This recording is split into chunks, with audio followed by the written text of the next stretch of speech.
sale, and it's like, can I have my own opinion here, or do I have to tell you what you want to hear? And they're like, the second one, just tell us what you want. And there's a reason Japan's press rankings are 70th in the world rankings, right? There is no freedom of the press in Japan. It toes the party line. Wow. Hello and welcome to the Abroad in Japan podcast, probably the best way of learning about life in Japan without actually being in Japan. I'm your host Chris Broad, and we're joined as always by England's top Japan enthusiast, Mr. Pete Donaldson himself. Pete, how the devil are you doing? What's going on? I'm good. I am feeling calm. I'm feeling zen. I'm pleased to hear that, Chris, you just spent about half an hour arguing the toss with the man on Twitter. I did. Yeah. A normal day in the life. A normal day in the life of people taking pot shots at you and you having to defend yourself. Because everyone can see it. The difference is, if someone has a go at me, I just ignore it. But no one. But with you, you have so many followers. People see what people say to you, and it's difficult. So you kind of have to set the record straight a little bit. But it does take a lot of your time. Yeah, I woke up and I did the worst thing you could do, which is go on Twitter. Formerly Twitter, of course, now X. And it was a 20-paragraph essay on why I'm like an awful person or something. It was sort of like I did a video called "Is Japan Getting Worse?" right a few weeks ago, and this person Oliver showed the thumbnail and was like, he's a big YouTuber, he's so out of touch kind of thing, and you know he doesn't know what it's like to be a normal person. And I was like, oh, fucking hell. Like, I know I'm relatively successful now, but I don't just magically forget the last sort of 20 years of my life working as a waiter 4 years, working as a teacher for 3 years, working in energy procurement for 4 years, rising through the ranks, getting on YouTube. And, you know, it was a hard thing to read as I got out of my diamond gilded Ferrari, also known as a Honda Fit. You know, I'm relatively successful, but I don't think it's come at the cost of being fairly, like, normal. I like to think I'm normal and underwhelming as anyone else. I mean, I'm definitely lucky to be in this position.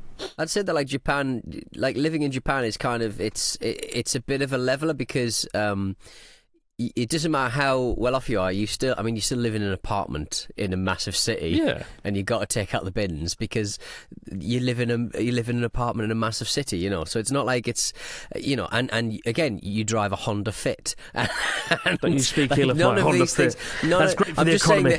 I'm just saying that if you lived anywhere apart from Tokyo, you'd probably have quite a nice life.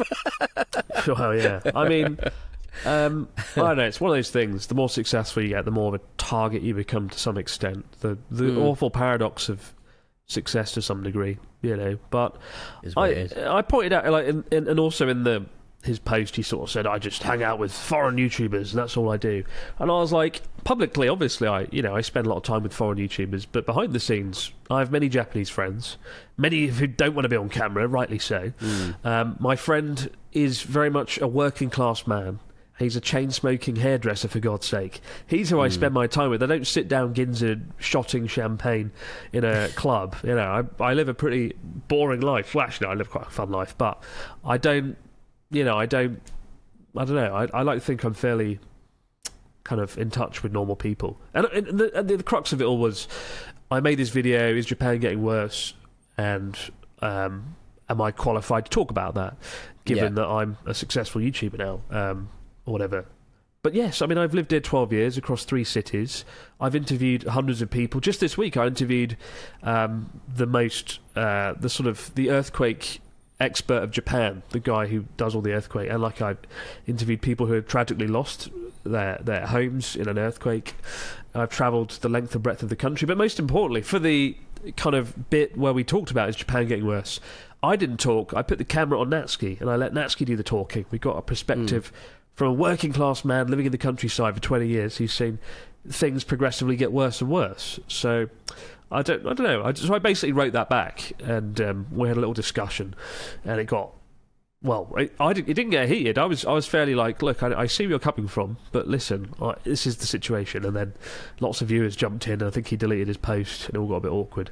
But yeah, I don't know. It's a bit annoying. It's a bit annoying. Certainly with the bar as well, happening at the same time. I think people are like, oh, he's opening a bar, mega success, blah, blah, blah. But again, like, massive risk. It could all go down the toilet. You did make the point in the YouTube video that anybody who thinks they're going to make their money out of opening a bar would be needs to their head on a slap. Yeah, genuinely. Like, I mean, hospitality industry is a nightmare, especially after the pandemic. You know, if that ever happened again, my God. But yeah, it's not an easy market to do. I don't think we'll make a profit for years, 3 years probably. Yeah, and there's a lot more kind of easy ways and easy paths I could have taken. If I wanted to make money, I would have just spent that 6 months making videos instead of opening a bar, and I would have made exponentially more money if that's where, you know, if that's the bottom line. And I, you know, somebody said the bar was expensive, which I pointed out it's not expensive. There's no seating charge. The most popular drink in the bar is 1,400 yen, which is $8 or $9, which is probably cheaper than the average price of a cocktail in Tokyo, let alone fucking the middle of Shibuya. Like, if you walk into the bar, you can spend less in there than any other cocktail bar in Tokyo, essentially, in the, like, downtown Tokyo area. So it's not like I'm trying to price gouge my viewers. Why would I ever try and do that? It would, like, kill my brand. So yeah, so it's been like a bit of a rough week, coming under attack from all sides. It's just like, oh, fuck all this, you know. I just wanted a bar so I could hang out with viewers. I wanted to just make videos showcasing Tohoku.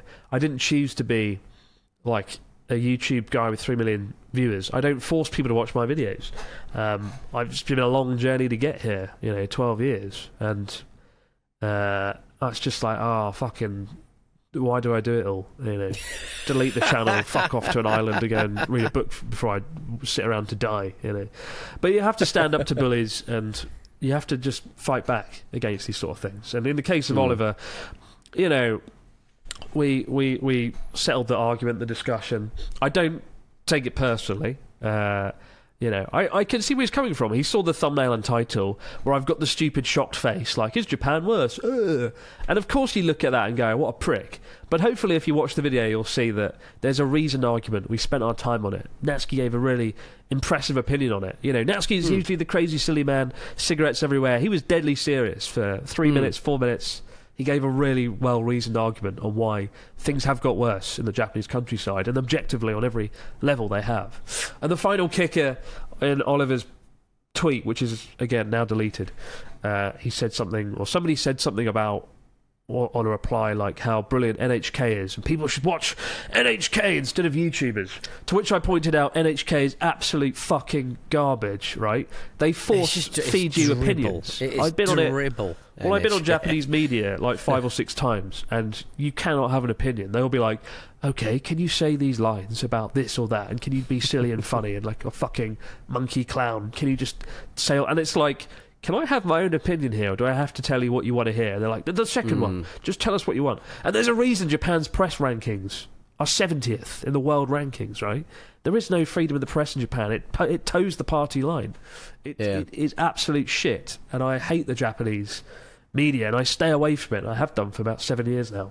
And I actually think, while it's easy to pick on and villainise YouTubers, and Lord knows there's a lot of bad YouTubers out there, I also think you can get in a real, authentic opinion from YouTube, right? From new media that you wouldn't normally get from TV. Sterilised, cookie-cutter, scripted bullshit Japanese TV, or TV in general. How often would you find someone like Natsuki featured on, like, NHK? A normal person, a working class guy. Never, you know.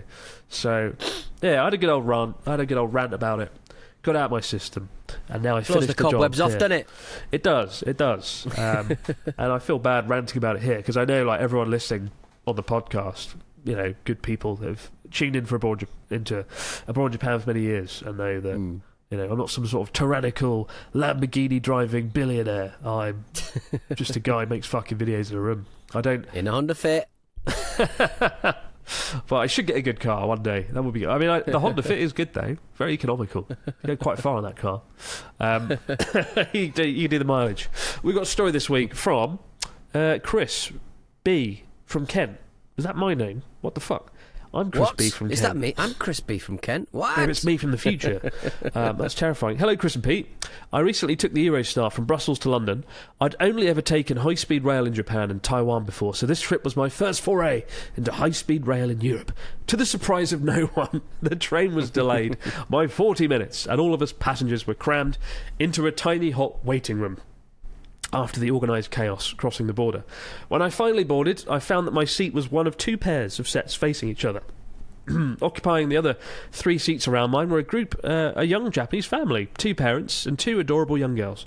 A few minutes into the journey, I overheard the couple mention Shinkansen in their conversation, having experienced the incredible smooth, clean, comfortable and efficient Shinkansens across Japan. I did wonder what the Japanese couple thought of the whole experience here, with the delays, awful waiting rooms and noisy passengers. What is the perception of public transport outside of Japan to people in Japan? I imagine we seem very backwards.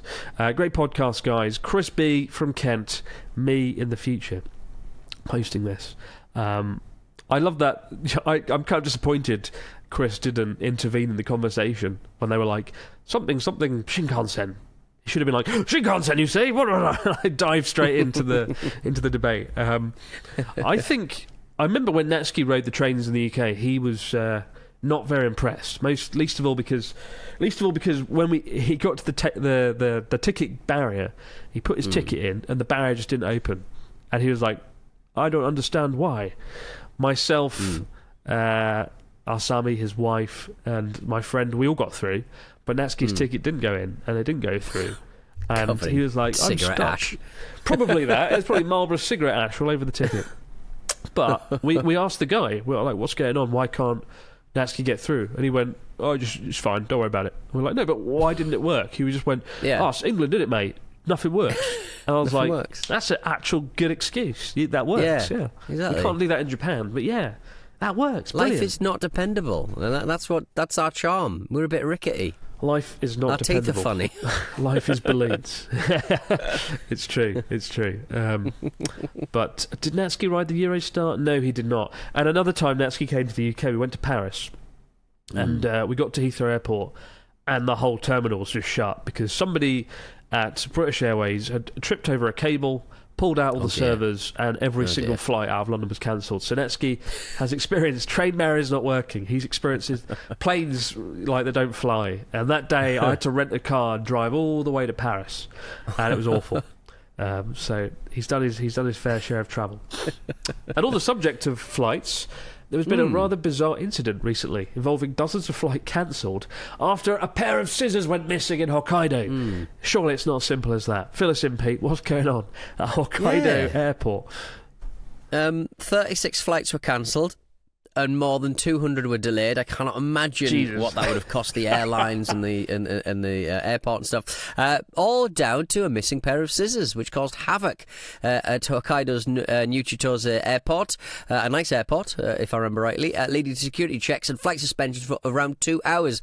The scissors went missing from a shop near the boarding gates, causing concern for passenger and flight safety. It was a busy day at the airport as many people were returning home after the Bon holidays, and domestic flights were all grounded because there were very long lines. Several passengers were forced to retake security checks. The scissors were never found, but flights resumed later on Saturday. I realised that, why have they even got scissors that can damage people? In the airport, that seems like I didn't realise that was something that would be so heavily sort of looked after. I imagine that's, I obviously know that they would be kind of coveted and looked after, but I just didn't imagine that it would cause so much kind of disruption, a simple pair of scissors going a little bit missing. Wild. That's wild. Yeah. If you're kind of wandering through security with a pair of scissors, you ain't going to get away with that. Though that said, on the way back from, I think, Serbia, the way back from, where else did I go? Slovakia, no security checks. I didn't do any x-raying. I didn't x-ray any of my stuff, which is absolutely mental. How's that allowed? Terrifying. Exactly. Yeah, absolutely terrifying. Do you see this week there was a plane burst into flames in Okinawa, an ANA plane. I think it was a Boeing 777. Yeah, it just burst into flames, leaking engine oil, right? And there's 500 passengers on board. And they had to sort of sit in the plane and watch it just smoke coming out of it on the runway. I don't think they disembarked it either. No, I think the footage is pretty frightening. It's all about if there's flames absolutely raging and it's kind of contained within the engine sort of compartment. I suppose you would sort of keep people on, but I mean, fire is the worst thing that a pilot can deal with, isn't it? Yeah, I mean the photos that it looks like the plane has just exploded almost on the runway. It's just where the fuel is, right, and there's lots of smoke. Yeah. But then, not only did everyone stay on the plane, but the team went, the plane's safe, innit? And they took off, and that was it. What? No one was injured. What? Nothing affected. And when you look at the photos, you're like, oh, if I was on that plane, I'd be like, maybe I'll miss this one. You know, I remember riding a British Airways flight to London, and we were all sitting in the waiting room looking at the plane, and there's some people beneath the plane doing ominous hand gestures of crashing, and then over the speaker, the tannoy, they were like, our flight is delayed for an hour because, well, frankly put, we're having trouble switching the plane on. And I was like, are you fucking kidding? What are you on about? We're having trouble switching the plane on. It's not a train funny set. To you. Fuck's sake. And I've forgotten the keys. And the guy, he was typically, British and, well spoken and positive about it all, as all British Airways pilots seem to be. And he was like, some of these new planes, you just don't know how to switch them on. And I was just like watching this Japanese man on the runway do like a crashing hand gesture with his hand. Like, oh yeah. Oh fuck, I hit the off switch while we're 40,000 feet in the air. Whoops-a-doodles. Fantastic. Jesus, bloody hell. But anyway, damn those scissors, damn those planes. I'm done with flying. What we messed moment, guys, with stories, comments and questions over in the fax machine. Wow. And we're back with the fax machine. What do we got this week, Mr. Donaldson? Fill us in. We got a message from, who we got here? Let me just click the button. Hello, Pete from Premiere 2 and Chris from Top Gear. Oh, different Pete, but it doesn't matter. Gerard from Catalonia and Spain. Gerard from Basque Country. Me and the girlfriend are planning to go to the land of the rising sun. Good God. In autumn 2025 for 3 weeks. Being our first time, we were planning to visit the usual first-timer spots, mainly Tokyo, Osaka and Kyoto in the first 2 weeks. However, being my 5th time in Japan, we're also planning to spend the final week visiting Kyushu. Is 1 week enough for the most important parts of the island? What places would you leave out? And what other spots are a must? Thank you so much and keep up the good work. Gerard from Catalonia in Spain. Oh, a full week in Kyushu. Bit of Kagoshima. Oh, lovely. Lucky rascal. Kyushu is probably my favourite island in Japan. It's such a cool place. And mainly for volcanoes. Definitely a bit biased. I have a hit song about a volcano. But there's something otherworldly about going to Kagoshima. This beautiful city at the end of Kyushu, seeing this huge, towering volcano in the bay just smouldering quietly, and it's just magical. It looks like Disney Sea. At Disney Sea, they have the same thing, a big smouldering volcano, but it's real. It's very much real, and also like the Aso caldera in general, where Pete wants to buy a house, as he said in the one of the last week's episodes. It looks like Breath of the Wild, does it not? Like, because I've never seen anywhere else in Japan like this, where there's like fields, and then suddenly they just dip away. There's a cliff, and it gives way to this sweeping caldera, and it looks magical, like the Rift Valley in Africa, which I now recall what it's called. I remember a month ago I was like, well, there's a place in Africa, I can't remember the name. Rift Valley. It looks like that. And you stand on the edge of this cliff and look at it all, and it does look like Breath of the Wild. It looks like the starting point of Breath of the Wild. So I love it there.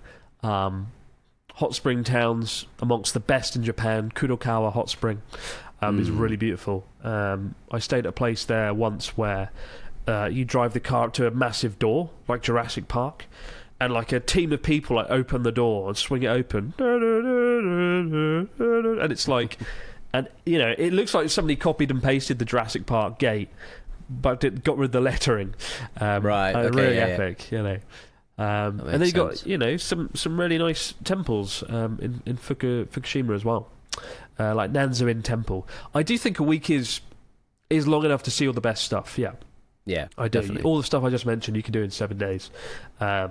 And be sure to do it. Honestly, I think that could be the best part of your trip to Japan if you do go to Kyushu. My partner is like a real kind of like, she loves just beautiful, scenes and vistas. Beautiful and stuff. men, like yourself. And she beautiful Fine men. taste. She's got terrible taste in men, and I appreciate that. I know.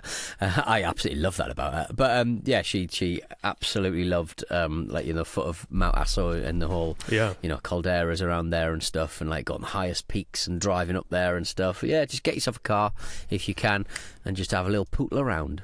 Did you take her to the land of the grottos, the little domed houses? Yes, we did. Yes. That little kind of Smurf village, little Teletubby village. Very very fun. So cool. Fuck, I love Kyushu. I all summer I've been thinking about Kyushu. I've got an idea that I want to go back and film involving Mount Aso for the first time in 3 years now. And I'm going to go back, and I got something really, really cool that I want to shoot, a little documentary. So yes, cool. Keep an eye out for that later on in the year. Awesome. We've got one question here from Lisa. It says, hello Chris and Pete, when you're travelling outside Japan, what parts of the Japanese culture do you take with you, i.e. a thoughtfulness for fellow passengers? All the best, Lisa. I definitely feel like living in Japan you get a bit of a sixth sense of how what you're doing affects other people around you that I absolutely didn't have in the UK. I didn't really care what was going on in the UK, if I'm blocking someone's way, if I'm standing somewhere awkwardly. Whereas in Japan you get that sixth sense after about a year, like, oh shit, am I causing someone else problems? That's something that I'd say I bring with me. What about yourself, Pete? I completely agree. I think that's definitely the thing that you that I certainly didn't acquire in Japan. I acquired because I'm a little bit of an anxious chap. Sure. But I always sort of think people who kind of got good schools in England, they just sort of ball around and don't really care, and the earth is very much theirs for them to inhabit, and mine's very much just happy to be there. Kind of, I'm sorry, am I bothering anyone? And I just hate bothering people. I don't like talking to people in shops, to be honest. I'm just sort of keep myself to myself, really. So I think that's definitely something that I've taken all around the world with me. And also my accent is quite difficult for foreign speakers, for non-native English speakers. So I do sort of talk a little bit like this when I'm abroad. I'm so sorry. Really? Did I stand on your toe? I'm so I've sorry. never heard it. Oh, goodness. Can I have a Coca-Cola? Thank you very much. Wow. Sound like a member of the royal family. Can I have a Coca-Cola, please, pet? Thanks. Oh, man. My accent definitely changed when I moved here. I remember from day one, I arrived at the airport and I was like, all right, mate, how you doing? I'm fucking knackered. And they were like, we don't know what you just said. And I'd be like, oh, yes, I'm rather tired after my lengthy journey. I'm rather tired. Very much would like a bottle of whiskey. Could you get me a bottle of whiskey, please? I'm very, very thirsty. We got one last question from Dom from New Zealand. He says, hello, Chris and Pete. Some tablets. I need tablets. God, shut up. Myself Could you get me some tablets? And a handful of car enthusiasts from New Zealand and Australia are heading over to enjoy a jet-lag-free trip in October. Last visit, like most tourists do, I survived on ramen and Picari sweat. Oh, my God, that's a lot of salt. But this time I want to know what healthy or healthier food options would you recommend for us when we're on the move or unable to cook, i.e. staying in various business hotels? Am I better off just to ignore the big chain eateries and try to find authentic, family-run, backstreet stores? All the best, Dom from New Zealand. No, just eat ramen, innit? Just eat ramen and chicken, mate. Just eat ramen, lovely salty ramen. You're asking the wrong man here. To be fair, for my lunch I had an egg and tuna mayonnaise sandwich from 7-Eleven. Right. So I'm not out of touch. I'm a simple man.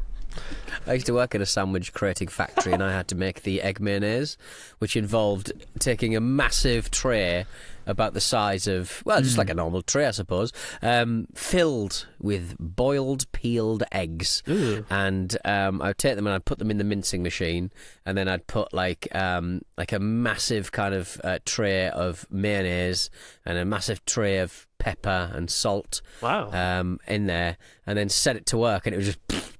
Ugh. And it would just make a big tray of egg mayonnaise, basically, and you'd pat it down and then you'd give it to the people on the assembly line, and they'd slop it into their sandwiches. And for ginsters, I believe. Oh, it was ginsters, really? The big ginsters, the big brand. And the manager was awful, but couldn't wear a lot of aftershave. I'm a big aftershave guy. Oh, really? And they don't allow you, because obviously it gets in the smell will get in the food. People are like, egg and sauvage. I like to think in an alternate reality there's just a Pete Donaldson running a massive sandwich factory somewhere in North England. Yeah, it just kept going. Well, there was a man who his job was to clean all of the instruments. He was in this wet room, and he was head to toe in kind of like high vis kind of protective clothing, and he just had a high powered hot hose, a high powered hot hose, and he would just clean all of the things that make sandwiches happen, and he looked just like my dad, and I was thinking, is this because I've never met my dad's brothers, and I was like, I wonder if that's my dad's brother, because it looks just like my dad. Is that you, Dad? Is that you, Dad? My God! Fires his hose at me. Was this like your first job then?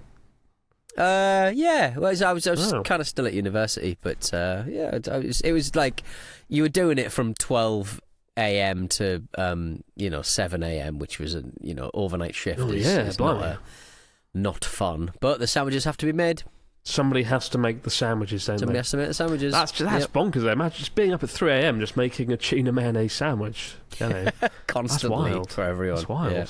Good man. And I didn't eat, like a lot of people would just go in the cold storage and just grab a dried bit of bacon that was in the tray, but I would never do that. So Good. I don't know. And anybody who says that I did do that is a liar. Man of the people, Pete Donaldson. Man of the people.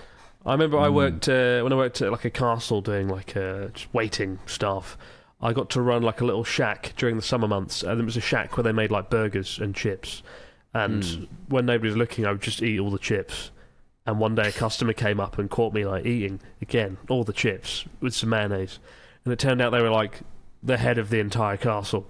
And I got done because they went to my manager like, "Why is this peasant eating all our chips in the shack?" And I got like, what a dirty little knock. Yeah, because you don't bloody give me enough money, you dickhead. Yeah, it's right. let the people have their chips. Let me have my chips. Good chips as well. I cook them nothing but the best. Keep the stories, questions, comments coming in to abroadjapanpodcast@gmail.com. He makes the sandwiches, I make the chips. That'll be our future restaurant cafe experience after Lost chip Bar. sandwiches. But for now, guys, have yourself a great few days, and we'll see you right back here to do all over again on the Abroad Japan podcast. Bye for now. Goodbye.